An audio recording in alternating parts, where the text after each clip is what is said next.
Hello everyone, welcome to प्रेपनेशन।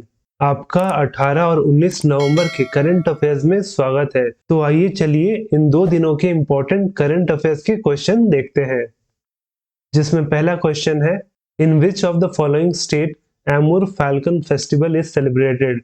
निम्नलिखित में से किस राज्य में अमूर फैल्कन महोत्सव मनाया जाता है? तो मनाया जाता है ऑप्शन बी मणिपुर में। Option B Manipur. तो ये इस एमूर फैल्कन फेस्टिवल का 7th एडिशन है, जिसका आयोजन मणिपुर के तमेंगलोंग डिस्ट्रिक्ट में किया गया।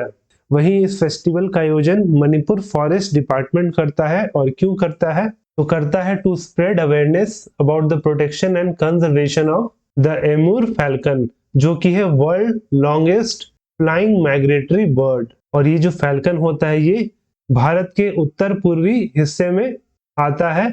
और कब? तो अक्टूबर के महीने में।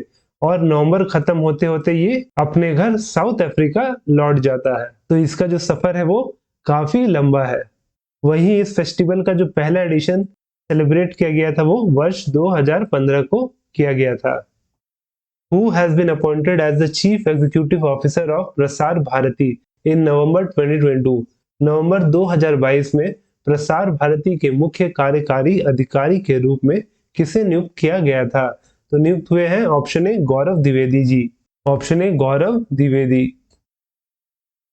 तो गौरव द्विवेदी है आईएएस ऑफिसर ऑफ 1995 बैच, और इनका जो कैडर है वो छत्तीसगढ़ राज्य है।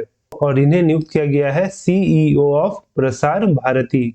और वहीं फिलहाल ये पोस्टेड है एज सीईओ ऑफ माई गॉव, जो कि एक भारत सरकार का सिटीजन एंगेजमेंट पोर्टल है। वहीं इसके साथ ही गौरव द्विवेदी जी को prime minister's award for excellence मिल चुका है इन एडमिनिस्ट्रेशन। और इसके साथ ही जो प्रसार भारती है, ये वर्ष 1997 में एस्टैब्लिश हुआ था। नताशा पिर्क मुसर has been elected as the first female president of which country? Natasha पिर्क मुसर किस देश की पहली महिला राष्ट्रपति चुनी गई है? चुनी गई है ऑप्शन सी स्लोवेनिया की। Option C Slovenia. तो नताशा पिर्क मुसर, जो कि पेशे से एक लॉयर और जर्नलिस्ट है, वो बनी है स्लोवेनिया की पहली महिला राष्ट्रपति। और इन्होंने इस इलेक्शन में 54% वोट से जीता है। और वहीं बात करें स्लोवेनिया की, तो इसकी कैपिटल है Ljubljana. Who will be conferred the Satyajit Ray Lifetime Achievement Award 2022 at the International Film Festival of India? Bharat के अंतर्राष्ट्रीय फिल्म समारोह में सत्यजीत रे लाइफटाइम अचीवमेंट अवार्ड 2022 से किसे सम्मानित किया जाएगा? तो किया जाएगा ऑप्शन सी कार्लोस सौरा को। ऑप्शन सी कार्लोस सौरा। तो कार्लोस सौरा जो है वो एक स्पेनिश फिल्म डायरेक्टर और राइटर है। उन्हें दिया जाएगा सत्यजीत रे लाइफटाइम अचीवमेंट अवार्ड 2022। और ये दिया जाएगा at the 53rd edition of the international film festival of India, जिसका आयोजन गोवा में किया जाएगा। और ये फिल्म फेस्टिवल का आयोजन 20 नवंबर से लेकर 28 नवंबर तक चलेगा। वहीं इस वर्ष के फिल्म फेस्टिवल में पहली बार यूनिसेफ के कहने से एक चिल्ड्रन फिल्म पैकेज को भी इंट्रोड्यूस किया जा रहा है। Who has been awarded with the major Dhyanchand Khel Ratna award 2022? Major Dhyanchand Khel रत्न पुरस्कार 2022 से किसे सम्मानित किया गया है? तो सम्मानित किया गया है ऑप्शन ए अचंता शरद कमल जी को। ऑप्शन ए अचंता शरद कमल। तो youth affairs and sport ministry ने अनाउंस किया है नेशनल स्पोर्ट्स अवार्ड 2022। और वहीं इस ministry youth affairs and sport ministry को हेड करते हैं अनुराग ठाकुर जी। तो इस नेशनल स्पोर्ट्स अवार्ड के तहत जो मेजर ध्यानचंद खेल रत्न अवार्ड है, ये मिला है टेबल टेनिस प्लेयर अचंता शरद कमल जी को। वहीं इसके साथ ही 25 खिलाड़ियों को अर्जुना अवार्ड से सम्मानित किया गया है। और वहीं उस 25 खिलाड़ियों में निकत जरीन, सीमा पुनिया, लक्ष्य सेन, दीप ग्रेस एक्का, सुशीला देवी और ओम प्रकाश मिथरवल शामिल है। और वहीं बात करें द्रोणाचार्य अवार्ड का, तो ये अवार्ड दिया जाता है कोचेस को। तो इस बार 5 कोचेस को ये अवार्ड रेगुलर कैटेगरी में दिया जाएगा। वहीं 3 कोचेस को ये अवार्ड लाइफ टाइम कैटेगरी के तहत दिया जाएगा। और वहीं इसके साथ जो ध्यानचंद अवार्ड है for life time achievement in sports and games, ये मिलेगा 4 खिलाड़ियों को। और वहीं ये अवार्ड राष्ट्रपति द्वारा दिया जाता है और अभी जो फिलहाल राष्ट्रपति है वो है द्रौपदी मुर्मू जी और ये अवार्ड ये देंगी 30 नवंबर को। Who has been declared the winner of the 2022 Doodle for Google competition in India? Bharat में गूगल प्रतियोगिता के लिए 2022 डूडल का विजेता किसे घोषित किया गया है? तो घोषित किया गया है ऑप्शन डी श्लोक मुखर्जी को। ऑप्शन डी श्लोक मुखर्जी। तो गूगल ने इस वर्ष का जो डूडल कंपटीशन था उसका विजेता घोषित किया है और इस साल बने हैं कलकत्ता के श्लोक मुखर्जी जिन्होंने डूडल बनाया है और उस डूडल का टाइटल रखा है India on the centre stage. आप यहाँ पे डूडल का फोटो देख सकते हैं जिसे श्लोक मुखर्जी ने बनाया है। वहीं ये जो डूडल था ये 14 नवंबर को गूगल के होम पेज पे फीचर किया गया था और वहीं इस डूडल कंपटीशन को वर्ष 2009 से आयोजित किया जा रहा था और वहीं इस साल का जो थीम था वो था इन the next 25 years my India will dash dash dash. तो इस थीम पे जितने भी स्टूडेंट है 1 से लेकर 10th क्लास तक उन्हें एक डूडल बनाना था। तो कलकत्ता के श्लोक मुखर्जी ने ये डूडल बनाया और वहीं जो आप फोटो में डूडल देख रहे हैं इसका मतलब क्या है? तो इसका मतलब है in the next 25 years my India will have scientist develop their eco friendly robot for humanity betterment. इसके साथ India will have a regular intergalactic travel from earth to space. उसके बाद India will develop more in the field of yoga and ayurveda and साथ में India will get stronger in coming years.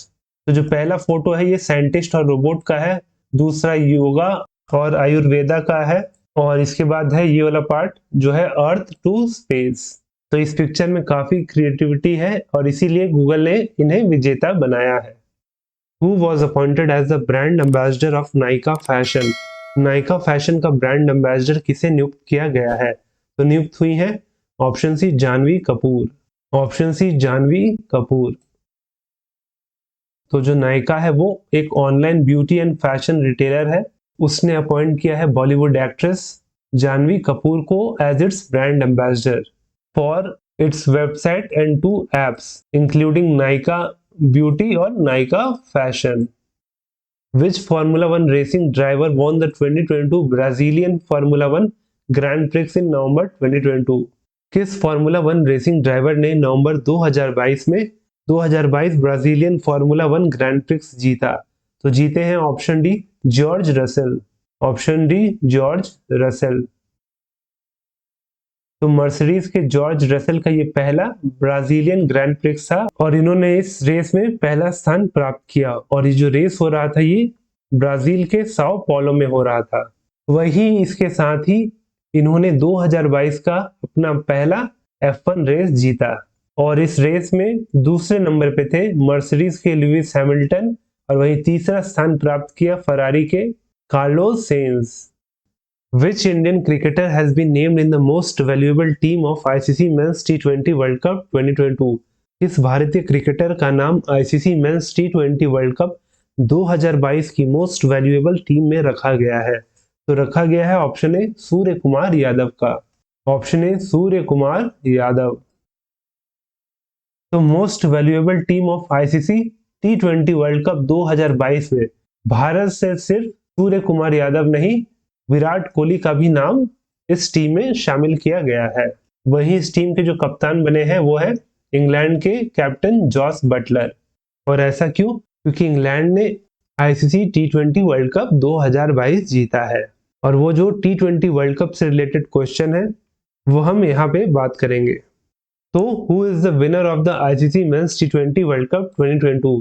ICC पुरुष T20 विश्व cup 2022 का विजेता कौन है?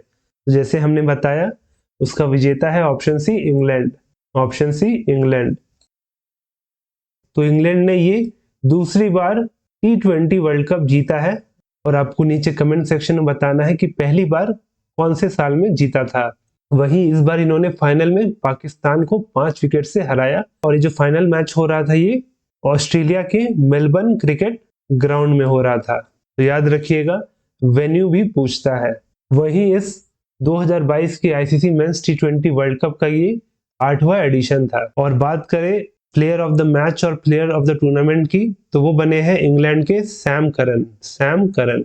वहीं इस T20 वर्ल्ड कप जीतने के साथ अब इंग्लैंड के पास दोनों व्हाइट बॉल ट्रॉफीज है, यानी कि 50 ओवर का वर्ल्ड कप भी उन्हीं के पास है जो उन्होंने 2019 में न्यूजीलैंड को हराकर जीता था, और अब T20 वर्ल्ड कप भी उनके पास ही है। वहीं अगर भारत की बात करें तो भारत ने ICC men's T20 world cup वर्ष 2007 में जीता था, जो कि इस टूर्नामेंट का वो इनॉग्रल सीजन था। Which country won the Billie Jean King Cup Championship for the first time? किस देश ने पहली बार Billie Jean King cup championship जीती? तो जीता है ऑप्शन डी स्विट्जरलैंड ने। Option D Switzerland. तो स्विट्जरलैंड की वुमेन्स टेनिस टीम ने इतिहास बनाया, पहला बिली जीन किंग कप जीत के, और इन्होंने फाइनल में हराया ऑस्ट्रेलियन वुमेन्स टेनिस टीम को। और ये जो बिली जीन किंग कप का जो आयोजन हो रहा था ये स्कॉटलैंड के ग्लासगो में हो रहा था। वहीं इस कप का ये 59th एडिशन था। The Indian men's team has won its first gold medal by defeating which country in the Asian Squash Team Championship?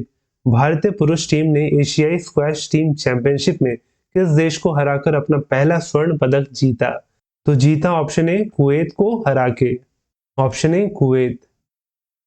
पहले तो जान लेते हैं कि जो एशियन स्क्वैश टीम चैंपियनशिप है इसका आयोजन साउथ कोरिया में हो रहा था, और वहीं फाइनल मुकाबले में भारत से 3 खिलाड़ी थे, जिसमें कि सौरव घोषाल और रमित टंडन, इन दोनों ने अपने ओपोनेंट को 3-0 से हरा के ये चैंपियनशिप अपने नाम कर लिया। और वहीं जो भारत की तरफ से जो तीसरे खिलाड़ी थे वो अभय सिंह थे, लेकिन क्योंकि 2 खिलाड़ी पहले ही जीत चुके थे तो उनको फिर जरूरत नहीं पड़ा खेलने का। Which day is observed as the National Epilepsy Day? किस दिन को राष्ट्रीय मिर्गी दिवस के रूप में मनाया जाता है? तो मनाया जाता है ऑप्शन सी 17 नवंबर को। ऑप्शन सी 17 नवंबर। तो हर साल 17 नवंबर को नेशनल एपिलेप्सी डे या मिर्गी दिवस मनाया जाता है। और जो एपिलेप्सी या मिर्गी है ये क्रोनिक डिसऑर्डर है ब्रेन का, जिसमें लोगों को सीजर्स या फिट्स आते हैं, और इनके आने का कारण है uncontrolled electric current in the neurons, जिसके कारण से उन्हें सीजर आता है, और ये किसी भी एज ग्रुप को कभी भी हो सकता है। और वहीं अगर बात करें इंटरनेशनल एपिलेप्सी डे की, तो ये हर साल फरवरी के 2nd मंडे को मनाया जाता है। तो ये जो क्वेश्चन है वो आपके लिए है कि in which state Mehrangarh fort is located? Mehrangarh का किला किस राज्य में स्थित है? तो आपको इसका सही आंसर हमें नीचे कमेंट करके बताना है। और वहीं हमारी ये डेली करंट अफेयर का लेक्चर का PDF आपको हमारे टेलीग्राम चैनल प्रेप नेशन में मिल जाएगा, जिसका लिंक नीचे डिस्क्रिप्शन में दिया गया है। आप वहां पे जाके उसे डाउनलोड कर सकते हैं। और अगर वीडियो अच्छा लगा हो तो वीडियो को लाइक करें, और हमारे इस डेली करंट अफेयर सीरीज से बने रहने के लिए हमारे चैनल को सब्सक्राइब करें।